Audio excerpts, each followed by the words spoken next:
സാറേ, പാകിസ്ഥാനും അഫ്ഗാനിസ്ഥാനും തമ്മിലുള്ള യുദ്ധം ഒരു വെടിനിർത്തൽ വരും എന്നൊരു പ്രതീക്ഷയുണ്ടായിരുന്നു. അതിൻ്റെ ചർച്ചകൾ തുടങ്ങി എന്നും കേട്ടിരുന്നു. അതിനിടയിൽ കേൾക്കുന്നത് ആ ചർച്ച മുന്നോട്ട് പോയില്ല. എവിടെയും എത്താതെ ഇപ്പോഴും വെടിനിർത്തിയോ ഇല്ലേ എന്ന് ആർക്കും അറിയാത്തൊരു മട്ടിലാണ്, അവ്യക്തമായിട്ടാണ് ഇപ്പോൾ അതിൻ്റെ ഒരു നില. എന്താണ് ഇടയിൽ എന്താണ് സംഭവിച്ചത്? അത് 2 വട്ടം ചർച്ച നടന്നു. മറ്റേ താൽക്കാലികമായിട്ട് വെടിനിർത്തി. അത് കഴിഞ്ഞിട്ട് മറ്റേ ഇസ്താംബുളിൽ വെച്ച് ചർച്ച നടന്നതും ഇപ്പം അലസി. ഈ അലസിയത് നമ്മൾ നേരത്തെ സംസാരിച്ചതാണ്. അത് അലസും എന്നുള്ളതൊക്കെ ഏതാണ്ട് ഉറപ്പ് ഉണ്ടായിരുന്നതാണ്. കാരണം എന്താണെന്ന് വെച്ച് കഴിഞ്ഞാൽ മറ്റേ പാകിസ്ഥാൻ ഇപ്പോൾ കുനാർ നദിയിലെ വെള്ളം നമ്മൾ സിന്ധു നദിയിലെ കൊടുക്കുന്നില്ല എന്ന് പറഞ്ഞ പോലെ കുനാർ നദിയിലെ വെള്ളം കൊടുക്കേണ്ടതില്ല എന്ന് അഫ്ഗാനിസ്ഥാൻ തീരുമാനിച്ചിട്ടുണ്ട്. ഡാം പണിയാൻ പോവാണ്. ആ ഡാം പണിയാൻ വേണ്ടത്ര സഹായമൊക്കെ നമ്മൾ ചെയ്യുമല്ലോ, ഇന്ത്യ കൊടുക്കുന്നുണ്ട്. അപ്പോൾ അതുകൊണ്ട് ആ ഒരു ഉറപ്പുണ്ടല്ലോ. ഇവിടെ ഒന്ന് ദിയോബന്ധൊക്കെ സന്ദർശിച്ചിട്ടല്ലേ പോയത്, വേരിവിടെയാണെന്നൊക്കെ കണ്ടുപിടിച്ചിട്ടുണ്ട്. അപ്പോൾ അതുകൊണ്ട് ഇപ്പോൾ പാകിസ്ഥാൻ പറഞ്ഞത് എന്താന്ന് വെച്ച് കഴിഞ്ഞാൽ, പാകിസ്ഥാൻ ഒരു കാര്യം വെളിപ്പെടുത്തി. ഞങ്ങൾക്ക് അഫ്ഗാനിസ്ഥാനിലെ ആക്രമണം ഈ കഴിഞ്ഞ ദിവസങ്ങളിൽ ഞങ്ങൾ വിചാരിച്ചാൽ നിർത്താൻ കഴിയുമായിരുന്നില്ല.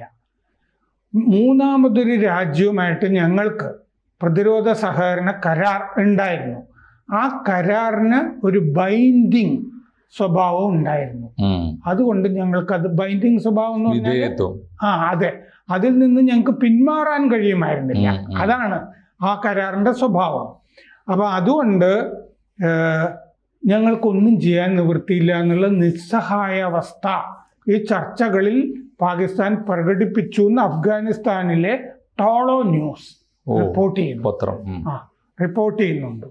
അപ്പോൾ പാകിസ്ഥാൻ്റെ ഭൂമിയിൽ നിന്ന് ഒരു മൂന്നാമത്തെ രാജ്യം അഫ്ഗാനിസ്ഥാനെ ആക്രമിക്കുന്നുണ്ട് എന്നാണ് അർത്ഥം.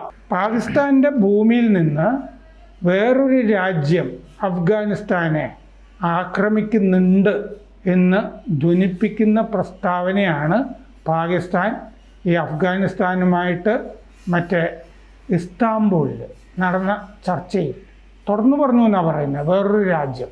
അപ്പോൾ ഇത് രാജ്യത്തിൻ്റെ പേര് പറഞ്ഞില്ല. അപ്പോൾ ഒറ്റയടിക്ക് നമ്മൾ വിചാരിക്കുന്നത് ഇത് സൗദി ആകാം. കാരണം എന്താണെന്ന് വെച്ചാൽ സൗദിയും പാകിസ്ഥാനുമായിട്ട് ഒരു രാജ്യത്തിനെ ആക്രമിച്ചാൽ ഞങ്ങളെ ആക്രമിച്ചതായിട്ട് കരുതുന്നു പറഞ്ഞിട്ട് രണ്ടുപേരും തമ്മിൽ മറ്റേ ദോഹയിൽ ആക്രമണം നടത്തിയല്ലോ ഇസ്രയേൽ. അതിനുശേഷം പെട്ടെന്ന് സൗദി പാകിസ്ഥാനുമായിട്ട് ഒരു കരാർ ഒപ്പിട്ടതാണ്. അപ്പോൾ സൗദി ആയിരിക്കുമോ ആ മൂന്നാമത്തെ രാജ്യം എന്ന് ഒറ്റയടിക്ക് ആളുകൾക്ക് സംശയിക്കാം. അപ്പോൾ എന്തുകൊണ്ടാന്ന് വെച്ചാൽ സൗദി 1979 സൗദിയിൽ കാബ വിമതരെ കൈയടക്കി കഴിഞ്ഞപ്പോൾ ഇറാൻ വിമതര് കീഴടക്കി കഴിഞ്ഞപ്പോൾ ഫ്രഞ്ച് സേന സഹായിച്ചു. പിന്നെ സഹായിച്ചത് പാകിസ്ഥാനിൽ നിന്നുള്ള കൂലിപ്പട്ടാളാണ്. ആവശ്യമുള്ളപ്പോൾ ഇപ്പോൾ പാകിസ്ഥാൻ പട്ടാളം അവിടെ അത് കഴിഞ്ഞും ചെന്നിട്ടുണ്ട്. അപ്പോൾ അതുകൊണ്ട് പാകിസ്ഥാൻ പറയുമ്പോൾ എപ്പോഴും സൗദിയെ സംശയിക്കും. പക്ഷേ ഇത് സൗദി അല്ല. കാരണം ഇതേ സമയത്ത് മുനീറും ഷെറീഫും പോയി അമേരിക്കയിൽ പ്രതിരോധ സഹകരണ കരാർ ഒപ്പിട്ടിരുന്നു. മാത്രമല്ല ബാഗ്രാം എന്ന് പറഞ്ഞ താവളം, സേനാ താവളം അഫ്ഗാനിസ്ഥാനിലുള്ളത് ഞങ്ങൾക്ക് തിരിച്ചു വേണം, അല്ലെങ്കിൽ ഞങ്ങൾ അഫ്ഗാനിസ്ഥാൻ ചുട്ടുകളയും എന്ന് ട്രംപ് പറഞ്ഞിട്ടുണ്ട്. ട്രംപിൻ്റെ ഭീഷണി നിലനിൽക്കുന്നുണ്ട്. ബാഗ്രാം താവളം എന്ന് പറഞ്ഞാൽ 2021 അഫ്ഗാനിസ്ഥാൻ വിട്ട് അമേരിക്ക പോകുമ്പോൾ അവിടെ ഉപേക്ഷിച്ചു പോയ താവളമാണ്. 1950കളിൽ സോവിയറ്റ് യൂണിയൻ പണിത താവളമാണ് ബാഗ്രാം താവളം. പക്ഷെ ഞങ്ങളുടേതാണ്, ഞങ്ങൾ പണിതാണെന്നൊക്കെ ട്രംപ് പറയുന്നത് ശരിയല്ല. സോവിയറ്റ് യൂണിയൻ പണിതാണ്. പക്ഷേ അത് ഒരുപാട് ബില്യൺസ് ഓഫ് ഡോളേഴ്സ് ചിലവാക്കിയിട്ട് അമേരിക്ക അത് പുനർനിർമ്മാണം ചെയ്തിട്ടുണ്ട്. ഒരു ടൗൺഷിപ്പ് പോലെ ആക്കിയെടുത്തിട്ടുണ്ട്. കുറേ വിമാനങ്ങൾക്ക് അവിടെ ഇറങ്ങാം, പിന്നെ എല്ലാ സൗകര്യങ്ങളും ഒരു ടൗണിന് വേണ്ടത്. ഒരു 60 കിലോമീറ്റർ കാബൂളിൽ നിന്ന് ഉള്ള സ്ഥലമാണ് ഈ ബാഗ്രാം എന്ന് പറയുന്ന. 63 കിലോമീറ്റർ വരുന്നതാണ് എൻ്റെ ഓർമ്മ. അപ്പോൾ അത്രയും ദൂരത്തുള്ള ഈ ബാഗ്രാം താവളത്തിൽ അന്ന് അമേരിക്ക ഒരുപാട് ആയുധങ്ങൾ ഉപേക്ഷിച്ചൊക്കെ പോയിരുന്നു. ഇവിടെ കൊണ്ടുവന്ന ടാങ്ക്, തോക്ക് തുടങ്ങിയത്. ഇതൊക്കെ എടുത്തിട്ട് കുറേ തീവ്രവാദികൾ, ഇപ്പോൾ TTP പോലുള്ള തെഹ്രീക്ക് താലിബാൻ, പാകിസ്ഥാൻ ഒക്കെ പോലുള്ള സംഘങ്ങൾ ഉപയോഗിക്കുന്നുണ്ട് എന്ന് പറയുന്നു. പിന്നെ ഈ ആയുധങ്ങൾ അഫ്ഗാനിസ്ഥാൻ എടുത്തതിൻ്റെ ഒക്കെ ഒരു പരേഡ് മാർച്ചിൽ നടന്നിരുന്നു. ഈ ഇത്തരം ആയുധങ്ങൾ വെച്ചിട്ടൊരു സേനാ പരേഡും. ഈ ബാഗ്രാം വ്യോമത്താവളം ഇപ്പോൾ അത് ഉപേക്ഷിച്ചത് ബൈഡന്റെ മണ്ടത്തരമായിരുന്നു എന്ന് ട്രംപ് പറയുന്നുണ്ട്.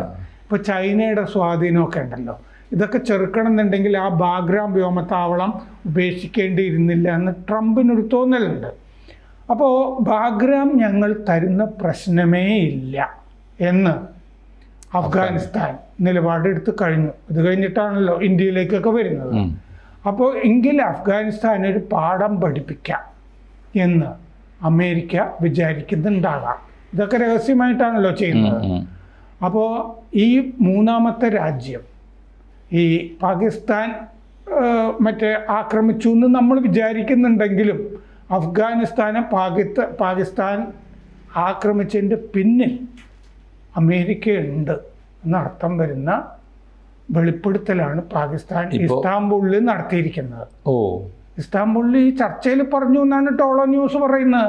ഞങ്ങൾക്ക് നിവൃത്തിയില്ലായിരുന്നു കേട്ടോ, ഞങ്ങൾ നിങ്ങളെ ആക്രമിച്ചത്, ഇങ്ങനൊരു ബൈൻഡിങ് കരാർ മൂന്നാമത്തെ രാജ്യമായിട്ടുണ്ട്. അപ്പോൾ അമേരിക്കക്ക് വേണ്ടി ചെയ്ത കൂലിപ്പണിയായിരുന്നു അത് ആയിരുന്നു എന്നാണ് ഈ പറയുന്നത്. അപ്പോൾ ഒരു ഘട്ടത്തിൽ ഈ അഫ്ഗാനിൽ നിന്ന് ചർച്ച, ഈ ടോളോ ന്യൂസ് പറയുന്നത് എന്താണെന്ന് വെച്ചാൽ ചർച്ചയിൽ പങ്കെടുത്ത പാകിസ്ഥാൻ സംഘം ഉണ്ടല്ലോ, ആ സംഘാംഗങ്ങൾക്ക് തമ്മിലൊരു ഏകോപനമോ ഈ ഒന്നിച്ചു ചേരലോ ഒരുമ അത് ആ പാകിസ്ഥാൻ സംഘത്തിൽ ഉണ്ടായിരുന്നില്ല. അവർ തമ്മിൽ പോലും പരസ്പര വിരുദ്ധമായിട്ടാണ് അവർ സംസാരിച്ചുകൊണ്ടിരുന്നത്. ഒരു ഘട്ടത്തിൽ അവർ പറഞ്ഞു എന്ന് അഫ്ഗാനിസ്ഥാനെ ആക്രമിക്കാനുള്ള അവകാശം ഞങ്ങൾക്കുണ്ട്, അത് അംഗീകരിക്കണം എന്ന് അഫ്ഗാനിസ്ഥാനോട് ആവശ്യപ്പെട്ടു. നിങ്ങളെ ആക്രമിക്കാനുള്ള അവകാശം ഞങ്ങൾക്കുണ്ട്. എന്നിട്ട് TTPയുടെ പേരും തെഹ്രീക്ക് താലിബാന്റെ പേരും ഒക്കെ പറഞ്ഞു. തെക്കൻ അതിർത്തിയിലാണ് ഈ താലിബാൻ ആക്രമണം നടത്തിയിരിക്കുന്നത് പാകിസ്ഥാന്റെ. അപ്പോൾ ചർച്ചയ്ക്ക് വേണ്ടിയിട്ട് സൗദി ഇടപെട്ടിരുന്നു. വെടിനിർത്തല്, നിങ്ങൾ സമാധാനത്തിൽ പോകണം. എന്താന്ന് വെച്ച് കഴിഞ്ഞാൽ രൂക്ഷമായ ആക്രമണത്തിൽ അടിതെറ്റിപ്പോയി പാകിസ്ഥാന്. പിന്നെ ഓപ്പറേഷൻ സിന്ദൂറിൽ ഒരുമാതിരി വിമാനങ്ങളൊക്കെ നശിച്ചു പോയിട്ടുണ്ട്, വ്യോമത്താവളങ്ങളൊക്കെ നശിച്ചു പോയിട്ടുണ്ട്, ഹാങ്ങറുകളൊക്കെ നശിച്ചു പോയിട്ടുണ്ട്, മിസൈൽ സംവിധാനങ്ങൾ നശിച്ചു പോയിട്ടുണ്ട്.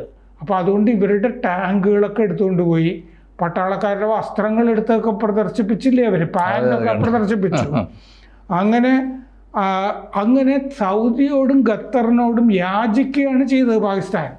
സഹായിക്കണം, വെടിനിർത്താനായിട്ട് അഫ്ഗാനിസ്ഥാനോട് ആവശ്യപ്പെടണം. അങ്ങനെ സൗദി ആവശ്യപ്പെട്ടിരുന്നു. അല്ലാതെ സൗദിക്ക് ആക്രമണം, സൗദി സേന പോയി വേറെ എവിടെയെങ്കിലും ആക്രമിച്ച ചരിത്രമുണ്ടോ?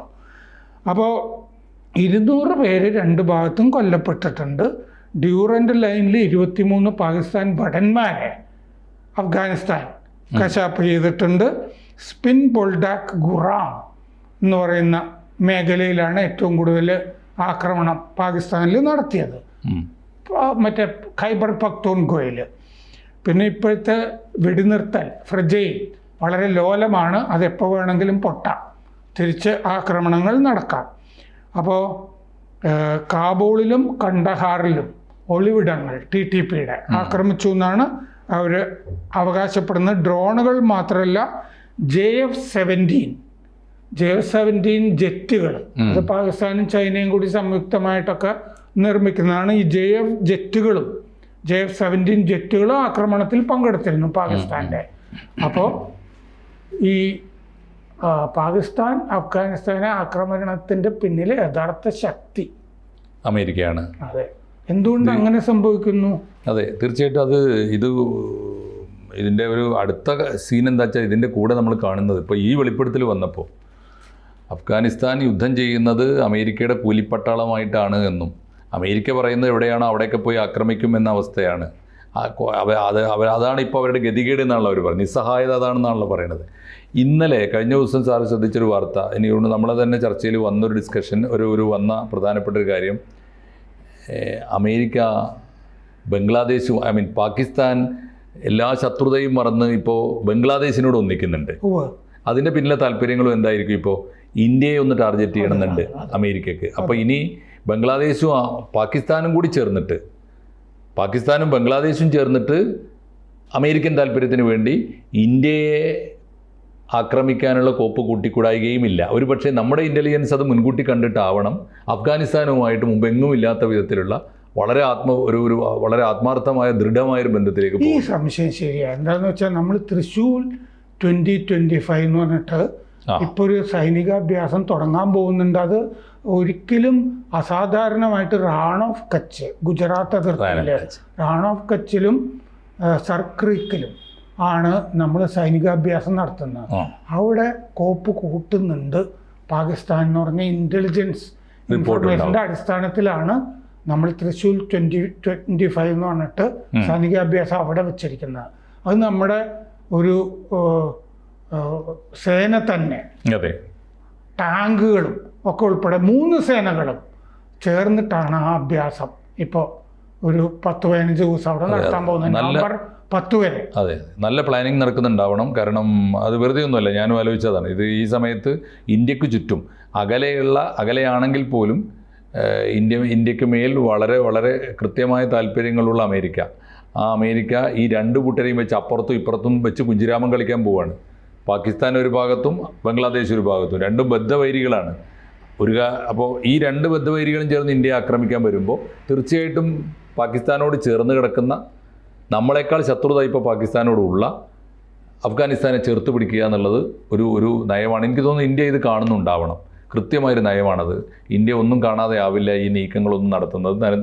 ഈ നമ്മൾ നടത്താൻ പോകുന്ന സൈനിക പരേഡുണ്ട്, സൈനിക അഭ്യാസം കൃത്യമായൊരു സൂചന കൊടുക്കാൻ തന്നെയാണ്, ഒരു മുന്നറിയിപ്പ് കൊടുക്കാനും കൂടി ആയിരിക്കണം തീർച്ചയായിട്ടും.